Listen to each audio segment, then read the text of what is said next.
여러분, 질문 하나 드리겠습니다. 조급함과 조바심의 차이를 아십니까? 비슷한 말인 것 같지만 의미가 완전히 다릅니다. 조급함은 참지 못하고 서두르는 것을 의미합니다. 그리고 조급한 마음의 반대말은 인내심이라고 할 수 있습니다.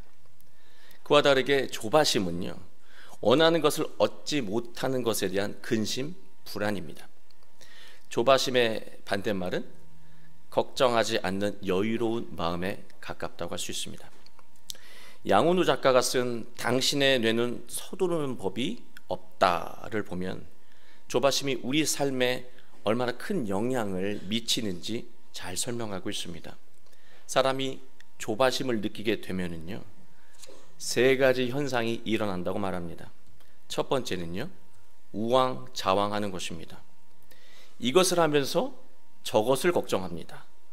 이 일을 하다가도 갑자기 저 일을 하기 시작합니다.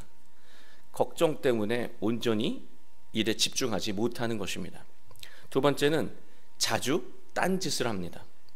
초조하고 불안한 마음 때문에 한 가지 일에 집중하지 못합니다. 예를 들어서 일을 하다가도 휴대폰을 보고 유튜브를 봅니다. 할 일을 안 하면서 대신 기분이 나빠지는 이러한 상황을 피하는 것이죠. 이것을 기분 회복이라고 전문용어로 말합니다. 또 세 번째는요, 자주 핑계를 댑니다. 어떤 일을 하든 이런저런 이유를 따지면서 실행을 멈춥니다. 대신 아무것도 하지 않는 자기 자신에 대해서 합리화를 하는 것이죠. 결국 삶이 무력해지는 것입니다. 저자는 사람이 조바심에 시달리게 되면 원인이 없어도 가슴이 두근두근 거리고요, 초조함과 불안을 느끼면서 무엇을 하든 결과에 의심을 느끼게 된다고 말하고 있습니다. 우리는 누구나 불안한 미래를 걱정하면서 불안과 두려움을 느끼고 있습니다. 자기 미래에 대해서도 불안을 느끼지만 자기 자녀에 대해서도 불안과 걱정을 느낍니다. 우리는 모두 조바심을 느끼며 살고 있습니다. 우리는 언제든 삶의 우선순위가 바뀔 수 있고요, 자신과 가족, 직장과 사업장에서 중요한 일이 무엇인지 정확하게 알아도요, 이 조바심 때문에 온전히 그 중요한 일에 집중할 수 없는 사람들이 바로 우리들이라고 하는 거예요. 우리는 마음에 스며드는 불안과 조바심을 이겨내야 합니다. 방법은 한 가지뿐입니다. 믿음입니다. 하나님을 확고하게 믿는 것입니다. 오늘 본문을 보면 탁월한 능력이 있었음에도 조바심 때문에 무너진 사람이 등장하고요, 또 한 사람은 하나님을 향한 믿음으로 어떤 어려운 상황 속에서도 올곧게 살아가는 사람이 등장합니다. 우리 모두 오늘 말씀을 통해서 하나님에 대한 확고한 믿음으로 모든 조바심을 극복하고 인생의 복된 열매를 맺게 되시길 주님의 이름으로 축원합니다. 이스라엘의 가장 위대한 왕이 누구냐고 묻는다면 단연코 다윗 왕이라고 할 수 있습니다. 다윗 왕은 사람들이 흠모할 만한 외모를 가지고 있었고요, 또 지혜롭고 영리했습니다. 음악과 문학에도 조예가 깊었습니다. 전쟁에 나가면 혼자서 10,000명을 상대한다는 말이 나올 정도로 뛰어난 장수였습니다. 그리고 언제나 백성들의 어려운 상황을 헤아릴 줄 아는 성군이었습니다. 그러나 무엇보다 다윗이 한 인간으로 위대했던 이유는요, 하나님에 대한 확고한 믿음 때문이었습니다. 다윗 왕은 허술한 구석이 거의 없는 사람이었습니다. 그래서인지 다윗 왕 주변에는 늘 정적이 끊이지 않았습니다. 다윗의 말년에는 충성을 다했던 요압 장군까지 다윗을 배신했습니다. 그러나 다윗은 이와 같은 절체절명의 상황 속에서도 조바심을 내지 않고 현명하게 대처했습니다. 그렇게 할 수 있었던 이유는요, 언제나 하나님에 대한 확고한 믿음 안에서 모든 사안을 결정했기 때문입니다. 다윗 왕에게는 20명에 가까운 아들들이 있었습니다. 대부분 아내가 다릅니다. 성경이 자주 언급하는 이 왕자는요, 총 4명인데요, 아히노암에게 태어난 암놈이라고 하는 왕자이고요. 그술 왕 달메의 딸 마아가에게서 태어난 압살롬, 그리고 학깃에게서 태어난 아도니아, 그리고 밧세바에게서 태어난 솔로몬입니다. 이 중에서 한 명이 이제 왕의 대를 이어야 하는 것입니다. 누가 왕의 대를 이을 적임자라고 생각하십니까? 여러분은 모두 솔로몬이라고 대답할 것입니다. 그 이유는 간단합니다. 솔로몬밖에 모릅니다. 그래서 솔로몬이라고 말하는 것뿐이에요. 그렇다면 실제로 다윗 왕은 누구를 왕의 대를 이을 적임자라고 생각했을까요? 성경은 이에 대해서 단 한마디도 하지 않습니다. 그러나 오늘 본문을 묵상하다 보면 아버지의 입장으로, 인간적인 입장으로 보면은요, 다윗이 압살롬을 마음에 두고 있었음을 우리는 알게 됩니다. 압살롬만 유일하게 이웃나라 공주 마아가의 아들이었다고 말하고 있습니다. 그리고 사무엘하 14장 25절을 보면은요, 머리부터 발끝까지 흠을 찾아볼 수 없을 정도로 잘생겼고요. 특히 이 압살롬은요, 머리가 되게 길다고 되어 있어요. 마치 오늘날 아름답게 잘생긴 라카수처럼 생긴 것 같아요. 너무나 아름다운 머리를 휘날리는 그런 아름다운 왕자였습니다. 그만큼 모든 사람들에게 외모로도 또 사랑을 받았던 자가 바로 압살롬이었습니다.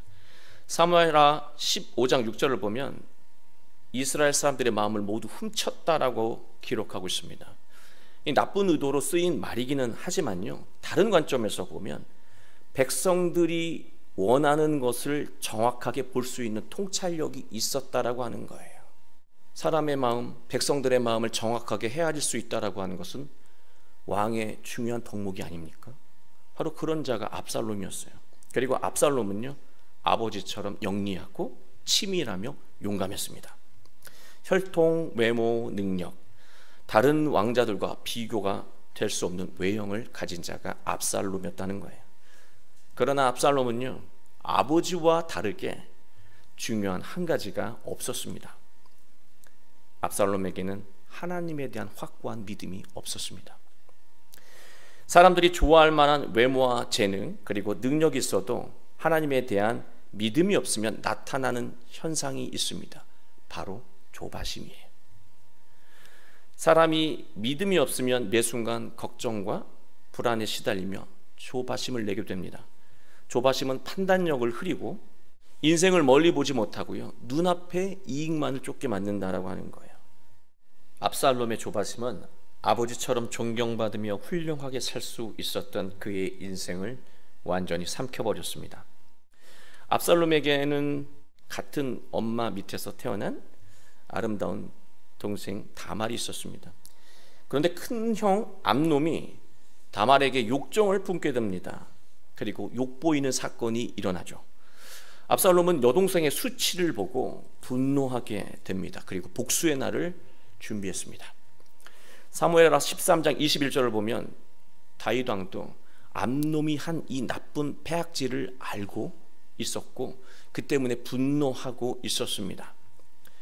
아버지가 알았으니 이 일은 누가 해결해야 합니까?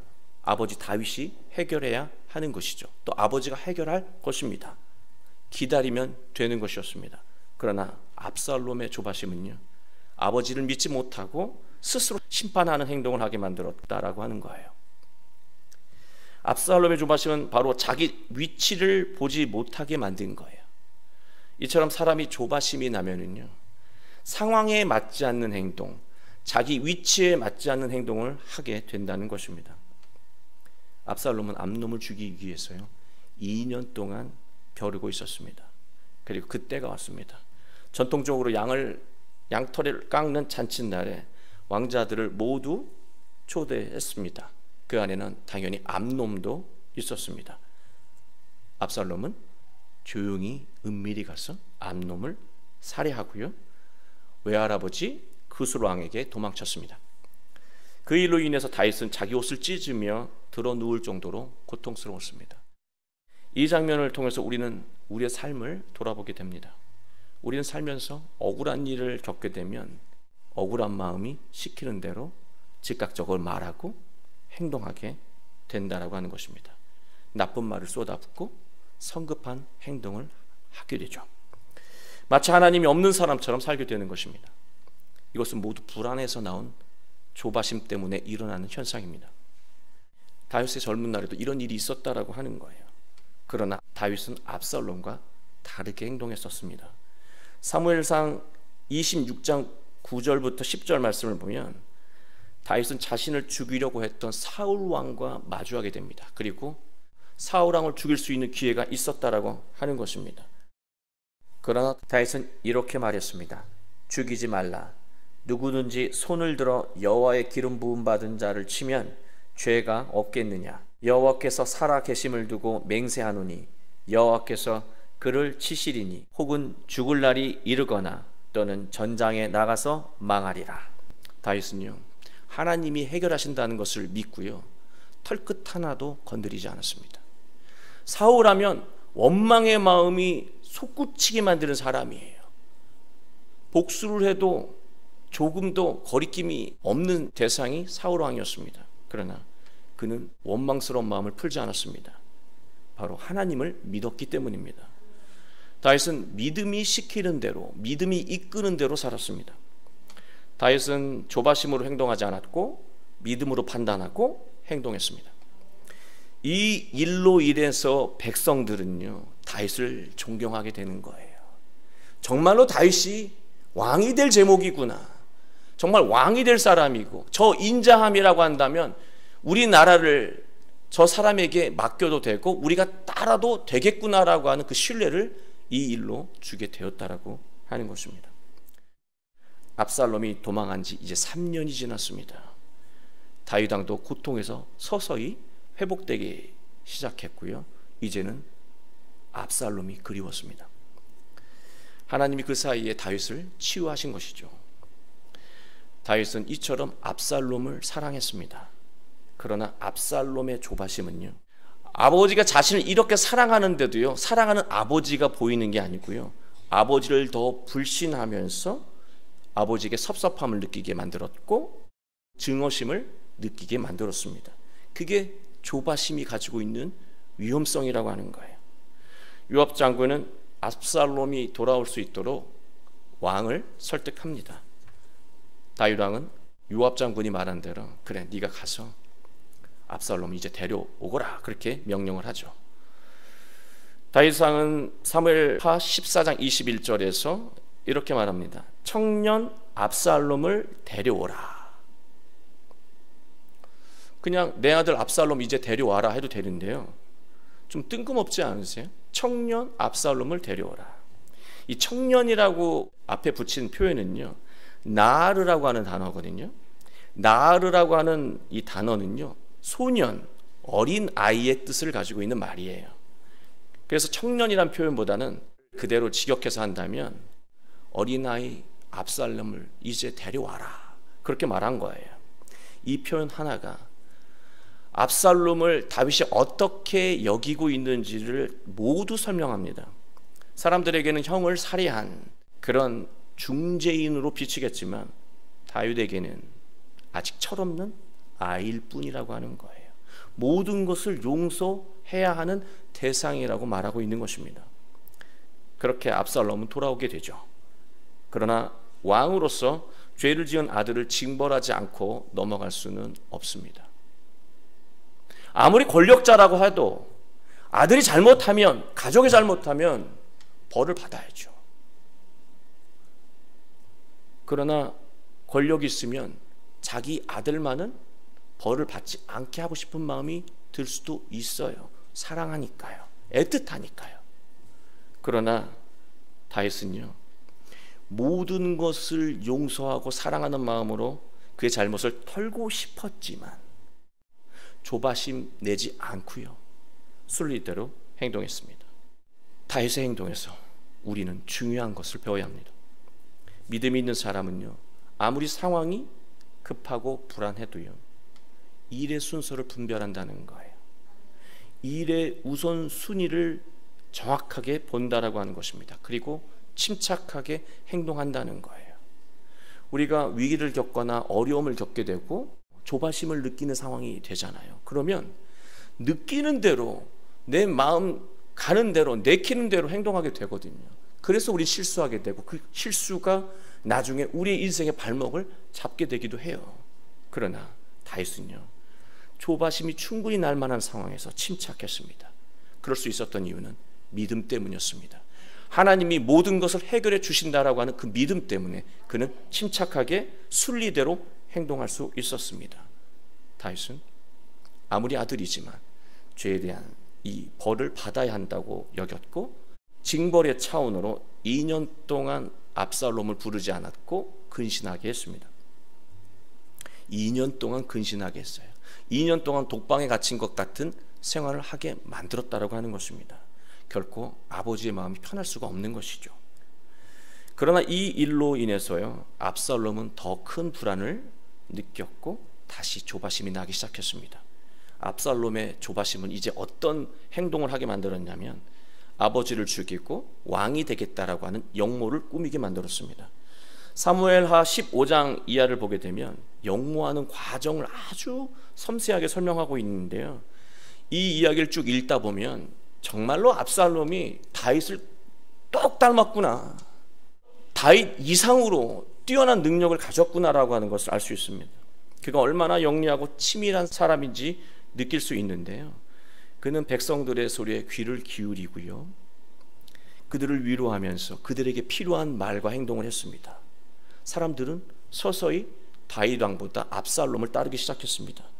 심지어 다윗 왕의 그 뛰어난 모사 아히도벨을요, 포섭까지 했어요. 자기 사람으로 만들었다는 거죠. 이 말을 다르게 말하면 설득력이 탁월했다라고 하는 거예요. 압살롬하고 얘기를 하면 압살롬 말에 그냥 끌려 들어가는 거예요. 엄청난 능력을 가진 사람이죠. 여러분, 삼국지 기억하시잖아요.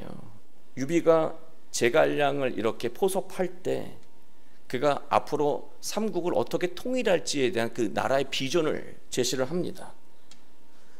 똑같아요. 뛰어난 모사를 포섭하기 위해서는 앞으로 내가 나라를 어떻게 다스릴지를, 그 비전을 정확하게 보여줘야 한다는 거예요. 아히도벨도요, 압살롬이 제시하는 나라의 미래에 대한 그 비전에 흠뻑 빠진 거예요. 다윗왕 못지않은 그런 비전을 제시했던 것입니다. 압살롬은 뛰어난 지도자의 면모를 보여주고 있습니다. 물론 잘못된 사람이지만 그 능력만큼은 탁월했다라고 하는 거예요. 아버지를 똑 닮은 것입니다. 그러나 압살롬처럼 좋은 것을 다 갖고 있어도 인생에 하나님이 없고 믿음이 없으면 조바심에 무너진다는 거예요. 결국 아무 일도 제대로 할 수 없다라고 하는 것입니다. 하나님을 확고히 믿으면 불안해하지 않습니다. 다윗처럼 시간이 걸리더라도 지금 자신이 해야 하는 일에 집중할 수 있다라고 하는 거예요. 해야 하는 일을 하나씩 단계적으로 해 나간다라고 하는 거예요. 그러나 압살롬처럼 믿음이 없이 조바심으로, 그 조바심이 이끄는 대로 행동하게 되면 아들로서 살아야 하는 그 순간에 왕이 되려는 역모를 꾸미게 된다는 거예요. 불안해서 생겨난 조바심은 지금 자신이 감당해야 하는 일을 회피하게 만들고 엉뚱한 일에 관심하게 만든다는 것입니다. 여러분, 지금 인생의 중요한 시점을 살아가고 있어요.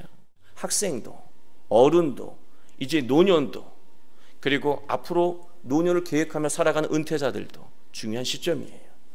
지금 자신의 위치를 정확하게 보고 지금 해야 될 일들을 하나씩 단계적으로 쌓아가야 할 시점이라고 하는 것입니다. 그러나 막연하게 조바심이 시키는 대로 행동하게 되면 우리는 자신의 위치에 걸맞지 않은 행동을 하게 되고 실수하게 되고, 그 실수가 누적되면 나중엔 자포자기한 삶을 살 수 있다라고 하는 것입니다. 미래에 대한 걱정으로 조바심이 나면 하루하루를 우왕좌왕 불행하게 살게 됩니다. 늘 정신이 없어요. 평안한 적이 없어요. 그런 인생을 살게 되는 것이죠. 우리를 살게 하는 것은요, 우리를 복되게 하는 것은 우리의 계획이 아니에요. 하나님이시라고 하는 것을 우리는 기억해야 합니다. 자녀에 대한 걱정으로 우리가 조바심이 나잖아요. 조바심이 나는 대로 행동하게 되면요, 먼저 일어나는 현상이 있어요. 자녀와의 관계부터 나빠집니다. 부모의 조바심이 자녀를 위태롭게 만들 수도 있다라고 하는 거예요. 다윗처럼 하나님을 믿고 지금 자신에게 필요한 말과 행동을 하나님의 말씀 안에서 찾아 자녀에게 해야 하는 것입니다. 또 자기가 계획한 대로 일이 풀리지 않으면 우린 또 조바심을 느낍니다. 조바심은 빈번한 짜증으로 드러납니다. 짜증은 본인뿐 아니라 주변 사람을 고통스럽게 만듭니다. 이처럼 불안과 조바심에 시달리게 되면 우리는 모두 영적인 슬럼프에 빠지게 됩니다. 자신의 계획을 이제 내려놓고 하나님을 믿으며 그 믿음 안에서 하나님이 자신에게 하시는 말씀에 귀를 기울여야 할 때입니다. 그리고 믿음으로 또 믿음 안에서 다시 계획을 세워야 합니다. 이러한 과정대로 살아가면 한참 늦어질 것 같죠. 조바심이 나니까. 그러나 훨씬 더 빠르다고 하는 거예요.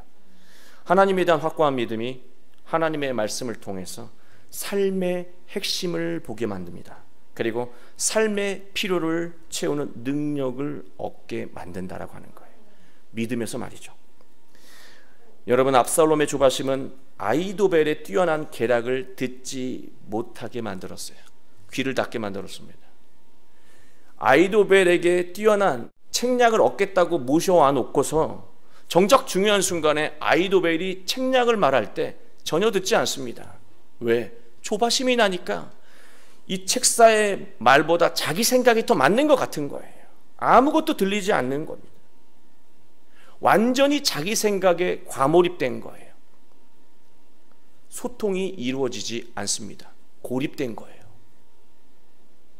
우리가 조바심을 느끼면 고립됩니다. 자기 생각에 과몰입되고 어떤 것도 형통할 수가 없는 지경에 빠지게 되는 것이죠. 사무엘하 17장 14절을 보면 이 모든 것들이 바로 하나님의 계획이라고 말씀하고 있습니다. 결국 이렇게 되는 거라는 거죠. 결국 압살롬의 계획은 무너지기 시작합니다. 진압군에게 대패합니다.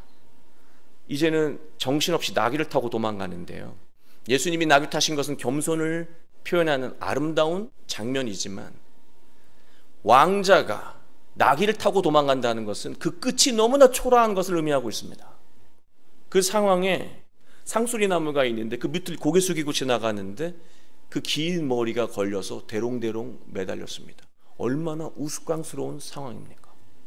근데 여러분, 이 긴 머리, 이 아름다운 머리는 누구의 자랑이었습니까? 압살롬의 자랑이었고 모든 사람들이 멋지다고 말했던 모습이었어요. 다르게 말하면 인생의 자랑거리가요, 조바심 때문에 자신을 무너뜨리는 이유가 되었다라고 하는 것입니다. 사람의 조바심이 장점을 단점으로 만드는 아주 대표적인 사례입니다. 아버지의 훌륭한 것을 모두 닮은 압살롬, 하나님에 대한 확고한 믿음으로 자신의 위치를 잘 지키며 살았다면 왕이 될 수도 있지 않았을까 하는 생각을 해보게 됩니다. 그러나 그의 조바심이 그의 모든 것을 삼키고 말았습니다. 저는 말씀을 묵상하면서 우리의 신앙을 돌아보았습니다. 정말 압살롬에게 아주 조금의 믿음과 신앙도 없었을까? 정말 아무런 믿음도 없었을까? 저는 그렇게 생각하지 않습니다. 다윗의 아들이었어요. 아침부터 저녁까지 듣는 것이 믿음이고 하나님이에요. 아무리 나쁜 아들이라 하더라도 그 말을 듣고 자랐기 때문에 믿음이 조금도 생기지 않을 수가 없어요. 그러나 중요한 것은요, 압살롬의 믿음은요, 그의 삶을 이끌 정도가 되지 못했다라고 하는 거예요. 우리 모두 믿음 있잖아요. 그 믿음이 우리의 삶을 이끌 정도의 믿음입니까? 아니면 하나님에 대한 믿음은 믿음이고 세상에 대한 방식에 대한 믿음 때문에 세상의 방식대로 살아가고 있지는 않습니까? 압살롬이 다른 사람이 아니라 바로 우리들이에요. 수많은 기회와 능력을 주셨는데도요, 불안과 조바심이 시키는 대로 살아가는 거죠. 그게 바로 우리들의 모습이라고 하는 것입니다. 하나님 우리에게 필요한 재능과 재물을 주셨습니다. 그러나 하나님에 대한 믿음 없이 우리가 불안과 조바심에 따라 살아가게 되면 자신이 가진 모든 것을 잃어버릴 수 있다는 것 우리는 꼭 기억해야 합니다.